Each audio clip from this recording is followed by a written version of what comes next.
Briggs. Here's what's happening in your community. There was some sad news from the Minnesota Zoo in Apple Valley yesterday, which announced its female dolphin calf had been born deceased. The calf was the offspring of 21-year-old Allie, an Atlantic bottlenose dolphin who had been at the zoo since January 2008.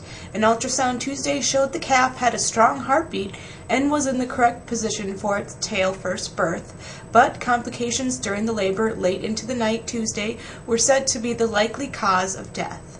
An animal autopsy will be performed to confirm this. This is the fourth dolphin birth since 2006 that has died at the zoo. On a lighter note, here are some events happening this weekend. Tonight is the Dakota County Elks Fish Fry, 5 to 8 p.m. at Mary Mother of the Church, 333 Cliff Road East. The cost for the all-you-can-eat fish fry is $12 for adults or $5 for children under 12. Tomorrow is the annual home remodeling show from 9 a.m. to 2 p.m. at Burnsville High School, 600 Highway 13 East. For more information on that, you can go to www.burnsvillechamber.com.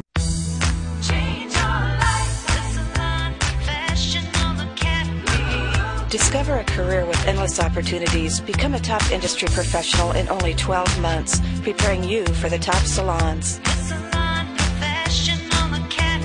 Change your life.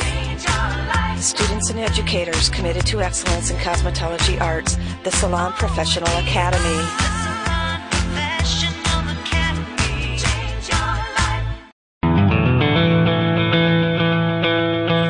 Partly cloudy, lows around 20.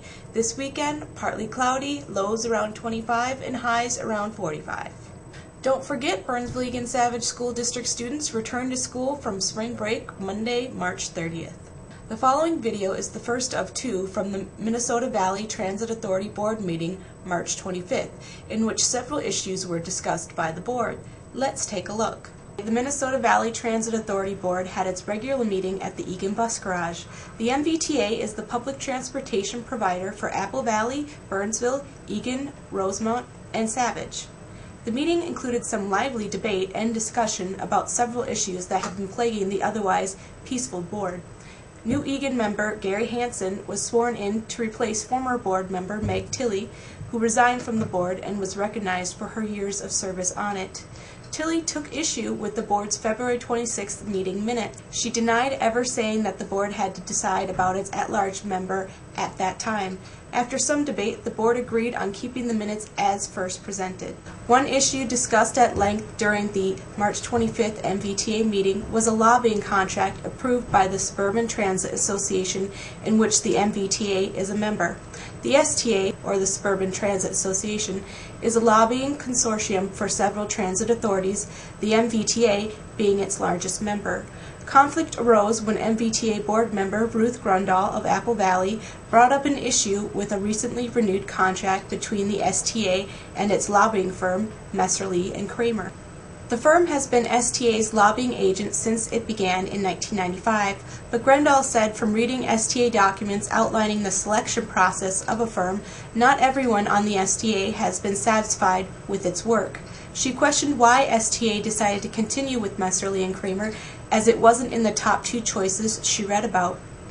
Let's hear some insights about this issue from some of the MVTA board members. Well, I think with the members of STA explaining what transpired from their perspective, it added clarity to the issue, and I'm fine with the information and the way the decision was made.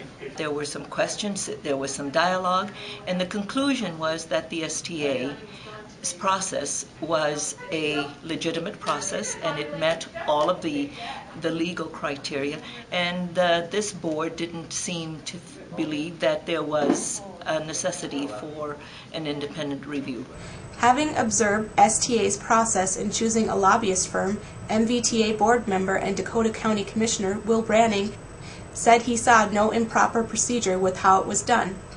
Well, my thoughts on the STA and the consultant that we have for lobbying for STA, I observed the actions of the different committees through the process, and I sat in those committees and listened to what was going on, listened to the review of the lobbyists that were responded to the proposals and the RFP, and I was quite satisfied with the outcome.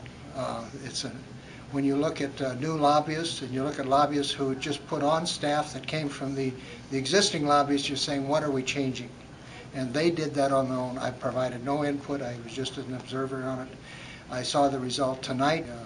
Whether or not the process was proper, I can really agree with that.